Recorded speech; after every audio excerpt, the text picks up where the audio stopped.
एक नाटक होतं ज्याच्यामध्ये एक प्रमुख भूमिका करणारी नटी होती, मी सहकलाकार होतो आणि त्या एक पान सोडूनच त्या पुढे गेल्या आणि मी म्हटलं की हे काय झालं आणि संवाद सुरूच आहेत आणि मला दिसायला लागलं की असं नाही होऊ शकत, त्याचं एक काहीतरी कारण मीमांसा आहे त्या पुढच्या सीनला जायला.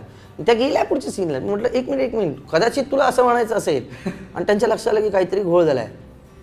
मग त्या मला स्टेजवर असं म्हणाले आणि मग आता रे म्हटलं की आता बघ तू असा विचार कर की असं असं झालं तर, किंवा तुला हे नव्हतं हे म्हणायचं असेल तर. म्हटलं हो मला हेच म्हणायचं होतं असं म्हणून मी त्यांचा संवाद त्यांना सांगितला.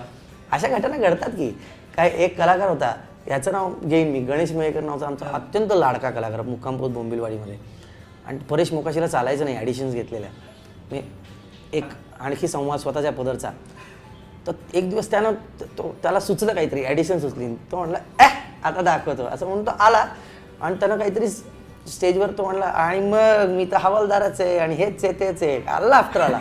तो नवीन काहीतरी बोलल्यानंतर लाफ्टर आल्यानंतर तो पचवून त्याच्या पुढे बोलणं अवघड असतं. तो लाफ्टर आला बंपर आणि तो पुढचे संवादच विसरला स्वतःचे.